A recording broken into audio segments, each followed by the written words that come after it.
Welcome to a new series. I'm Len Topic here on Unprecedented TV. And as a new show for you, one that if you're a petrol head, you will absolutely love. Full Throttle, trains, planes and automobiles and everything else too, where we talk about transport and related issues. This is in response to what I might suggest is the endless persecution of people on four wheels and two in the sky and on the seas, all because of ideology. Well, we're going to kick that ideology out of the park by talking common sense, science, and personal and human rights. The purpose is not to really have a go at other people, but to stand up and be counted in a common sense, science-based, factual way that respects your rights as a citizen and your right to get in a car and drive it, and also to fly away on holiday. Regular viewers know that I, Len Topic, do not believe there's a climate emergency. I think that carbon dioxide is the gas of life, but it's been used to clobber drivers and many others. Hence this show. It's a regular series, and it won't be presented by me. It'll be presented by somebody far more experienced in the world of automotive campaigning, and that is Brian Gregory from the Alliance of British Drivers. Brian, welcome to your own show. How's it feel? Nerve-wracking, Lembit. Why though? Why? Well, it's a whole new experience. I mean, with this series, we're going to talk about a lot of issues, and we're going to drill down and find out all of the strange things that are being done, the proposal for road user pricing and constant caps on speed limits, increasing use of technology to discourage you from driving. Where does that all arise from, and how much real science is there behind it, and how much is it just pure ideology? You know, that's the question. When you start actually drilling down and stripping off the skins like of the onion, you find that at the center of it, what it's about is it's not about saving the planet. It's not about saving you. It's about ideology, control, and megalomania. It's the only way to describe it. It's exactly how I feel about the Mayor of London, Sadiq Khan. ULEZ, ultra low emission zone. That must drive you crazy. The idea that cars were killing people. Well, they do knock people down, but frankly, pollution from cars, you actually suffer more pollution when you go into the London Underground, and that's a fact. It is absolutely a fact, yeah. And of course, the other thing is that Khan's policies of gating traffic and filling the centre of London with bus lanes and cycle lanes just reduces the amount of available road space and inevitably causes more congestion and higher emissions. If he wants to really get things moving, he needs to actually get traffic moving at above 30 miles an hour, because that's when the emissions really fall off. Instead, he's doing the opposite and forcing traffic to go at almost walking pace, which massively ramps up the emissions. The irony in all of this, of course, is that Sadiq Khan's congestion charge seems to have increased congestion. It's the most congested major city in the world, I'm told. It is, absolutely. And it's all down to Khan's policies, which are anti-mobility, anti-freedom, anti-liberty. They're just inexplicable to anybody who isn't totalitarian.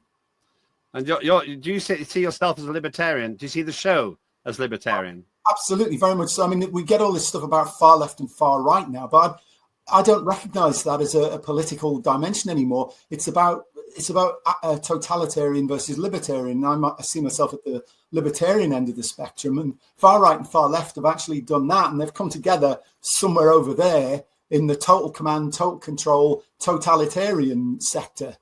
And we need to oppose them because they're I'll paraphrase it, they're back poo bonkers. Okay, that's an interesting phrase. It's probably as arcane as this next scene. This is the good old days of rear wheel muscle.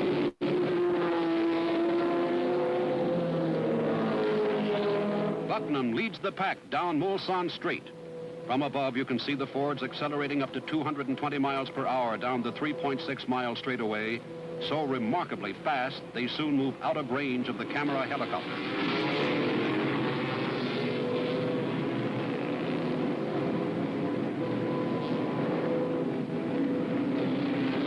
From more than 200 miles per hour, Bucknam must quickly decelerate to less than 30 miles per hour in order to negotiate a sharp right-hand turn. Ah, the good old days. Le Mans Ford GT40. Are you old enough to remember those? I'm very much able to remember those. And I remember this one, the petrol blue and orange livery, which, I mean, it's washed out there, but it looks gorgeous in the flesh or in the metal. Yeah, in the metal. I don't think they made them biologically. No, not at that stage. I resent the fact that they put a chicane on the long straight. I just think that's wrong because they were going at 220 miles per hour there. Yeah. I take it. Well, will you be covering this kind of thing on the show? I'm sure if we've got the opportunity, we will cover snippets like that and other more, I won't say relevant, but more penetrating stuff really than that. You know, which is great. It's lovely to watch, and it's a trip down memory lane. But we've got pressing issues that really need dealing with, and watching old videos is good as a reminder, an aid memoir. But the other stuff we have to deal with is more pressing and in many ways more dangerous for us. Are you talking about electric cars that seem to sink ships? Well, yeah, that's one of those things that certainly is the case. I mean, there's a litany now of roll-on, roll-off ferries that have gone to Davy Jones's locker because one of these things is suddenly self-ignited and then set off a chain reaction and takes the whole of the ship down. And of course, once the fire starts, it's almost impossible to put out. And even if the ship goes down, it'll still the conflagration will still burn underwater. It doesn't need external oxygen to keep continuing. Is that what's happening in these ships then? So you've got electric vehicles that essentially act like firelighters. Yes, they're basically sort of randomly self-igniting mobile crematoria. You know, and so once one goes off, any other vehicles in the vicinity will take the fire conflagration from it and just spread it. And of course, the more EVs there are, the worse it gets. And a lot of these vehicles had a lot of EVs on the car deck. Yeah. And in fact, now some of the Norwegian ferry service providers won't carry EVs. And in fact, I think one of the major freight companies that was announced recently, they won't carry EVs anymore either. They're literally refusing to carry them. How do you move them around the world then? You have to find another carrier who's prepared to take the risk, I imagine. It's a pretty big risk, though. Yeah. Then there's the other general danger, it seems to me, of just endlessly persecuting drivers as a whole. I think one of the things that Alliance British Drivers talks about is defending people against the never-ending litany of restrictions. And yes. I think one of your campaigns was about this. Tell us about this. Well, exactly. All of these policies are around actually reducing your ability to move about from place to place to sort of corral you in a 15-minute city. And of course, Canterbury and all sorts of places have tried to do this. Oxford's continuing to try to do it, but there's a mounting level of public opposition to this. And ultimately, come the next sort of council elections, places like Oxford, I think there's going to be a major change in political affiliations as people realise that they don't want these climate change numpties in control. They want people who actually understand the real world and understand how towns and cities work and how commerce works. Because if you keep stopping people being able to travel around, well, they don't go anywhere. They don't spend in local shops or local shopping centres. And you're just in a downward economic spiral then. So in terms of road vehicles, would you consider yourself to be, where would you think of yourself on the spectrum in terms of electric vehicles, petrol, diesel? I am very strongly in favour of internal combustion engine vehicles. The level of emissions coming out of modern petrol and diesel vehicles is actually much lower than the aggregate emissions from a battery electric vehicle, because of course they're much heavier, typically carrying around about 1,000 kilos of battery. And that means that the tyre and brake particulate emissions are way, way worse than a petrol or diesel car.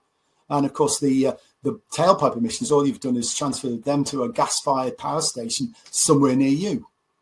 Because most of the time, the vehicles are running on gas or a bit of nuclear or interconnectors. They're not running on renewables, because a lot of the time the renewables are turned off and the renewable energy providers being paid to curtail, because they can't take that power on the grid because the grid doesn't need it at that time.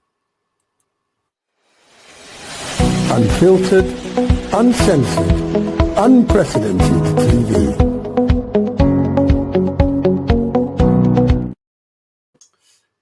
We're talking with the new presenter for the new show.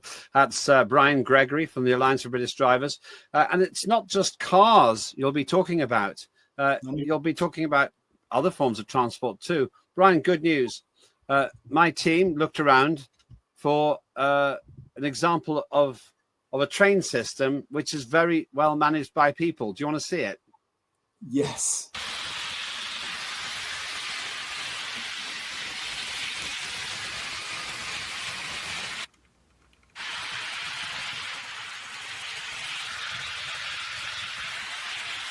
So how fast do these trains actually go? I measured the distance for one floor plank and checked how fast it would cross it.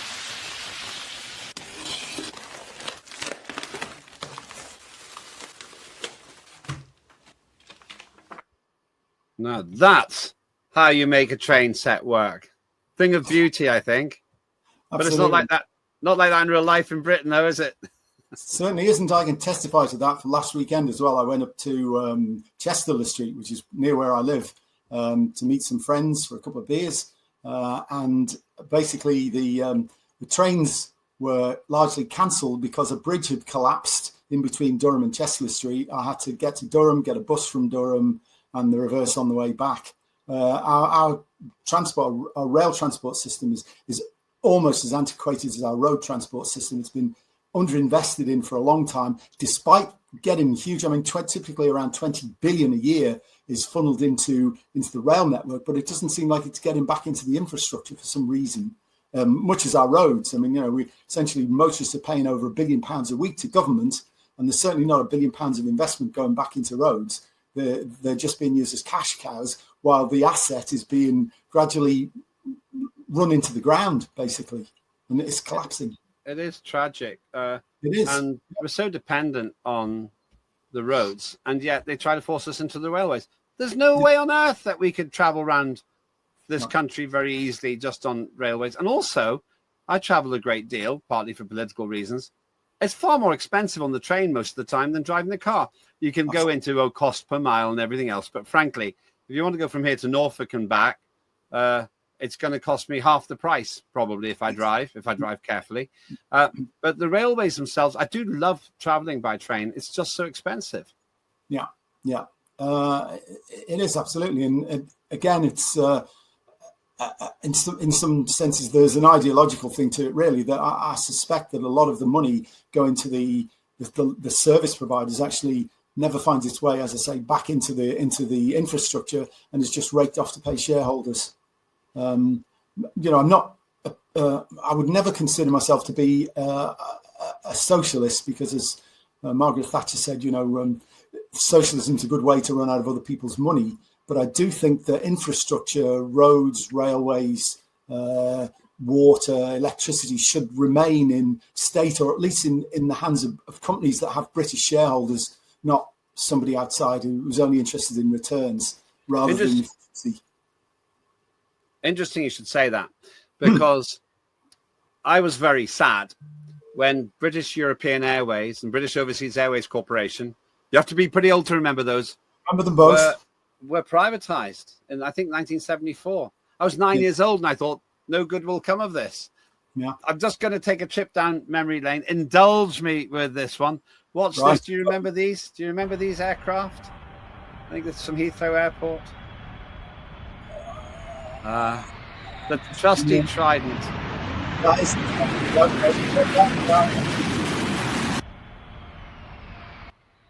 great. Those great old planes used to fly us to Spain and back. The good old days. At Heathrow Airport, 1966, 1972. Yeah. But will you be covering modern day aviation as well? Yes, where it becomes relevant, because of course the aviation industry is under huge scrutiny as well because of the emissions from effectively their tailpipe emissions is the only way to describe it, really.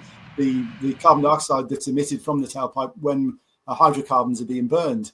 But it's the most efficient way of transporting people. I mean, the turbines now are very, very efficient, and they're designed for maximum cruising speed with maximum economy.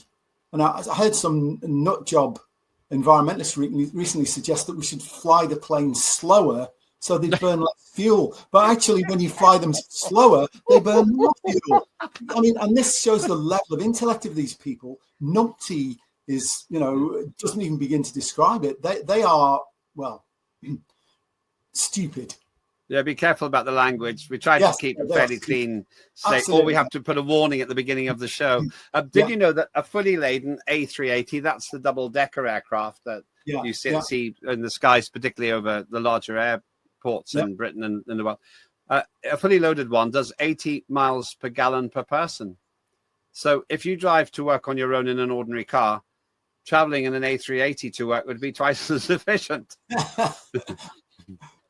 But that's the modern day. That's the modern day equivalent of the jumbo jet. We're seeing one there. Oh, I love aeroplanes. I think they're great. I'm very glad you're going to be covering that as well. I might watch the show myself. What kind of a guest are you expecting? There's rumors that Brown Car Guy might be coming on. Tell us about him. Brown Car Guy is a really good blogger. He writes really interesting stuff on developments that are taking place within the law, technology, and also covers meetings at sort of vintage car meetings and stuff like that. He covers the whole automotive gamut, really, and he's got some very sensible views. He tries objectively to road test electric cars, or BEVs, whatever you want to call them, in comparison with conventional internal combustion engine vehicles. But I think the one thing that he and I both share is the sense of involvement and immediacy that comes with petrol and diesel cars, and it's just completely absent in the electric cars. It's there's no sense of involvement. It seems very detached in comparison with driving a proper road going petrol or diesel vehicle. Here's a taste of Brown Car Guy in his favorite environment, which is telling us the facts.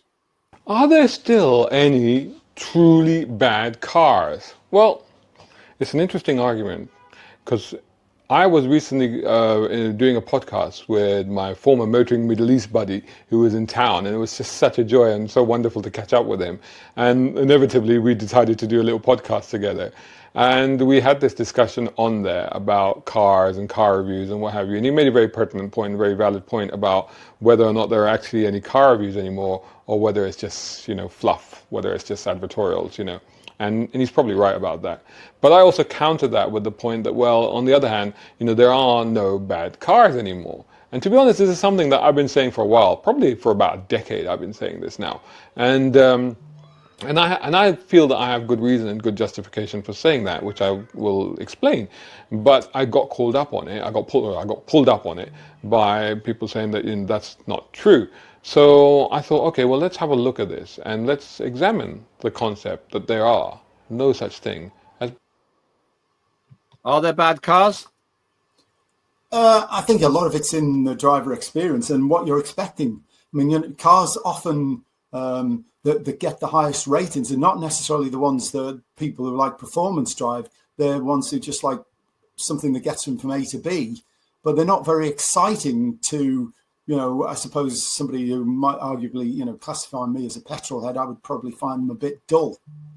So I think the beauty is in the eye of the beholder in many cases, but there's a wide spectrum of road users out there, and we should try and cater for all their needs. And this is what I detest about this one size fits all. You must drive an electric vehicle, and we will not allow you to buy a conventional vehicle. I didn't vote for that. I don't know anybody else who did vote for that. And frankly, if it comes to it, I will go to America. I will buy a car and have it shipped back here, because I know that as long as good old Donny Trump's around, I can buy a Mustang and import it into the country. Wrong hand drive, though. Wrong hand drive. Yeah. Well, I see you in a Ford Mustang. That's interesting. There was some debate about whether to have a Mustang in the opening credits. Who knows? Maybe that wheel was one of them. I don't think it was. You made a special request. We're doing this for you. Maybe hasn't got the same high octane sound as your show, but for some reason you wanted this. Oh, and so before we go further, you've got Brown Car Guy hopefully coming on in one of the first few series. Well, hopefully, yes. Him, Jeff buys cars. There's another guy does a lot of road tests. Number 27, he's called on YouTube. We would like to get him on, but also, I mean, a lot of what's coming on down on our heads is based on energy policy. We'd like to talk to people like Catherine Porter at whatlogic.com and David Turver, who are experts and are basically forensically, what's the word I'm looking for? Forensically dissecting the government's energy policy and finding it very much at fault. And these people are energy experts, and they just can literally, well, Miliband wouldn't dare go on with them, because they would basically just eat him up and, spit him out. Last word to you then. I will disappear and I'll leave you for the first time, Mr. Presenter, to talk the show out to what we call the outro, the final credits. By the way, thank you for letting me introduce your show. I hope you have many, many happy years with Full Throttle. So over to you, Brian. You tell the audience whatever you want.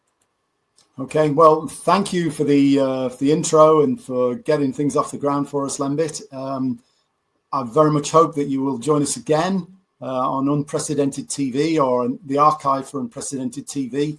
Watch out for more episodes, and we will be inviting some interesting, knowledgeable people to give you insights into some of the stuff that we're being told that amounts to nothing better than propaganda, and they can forensically dissect that and tell you what the real truth is. So keep your eyes peeled. We'll be back soon. Thank you.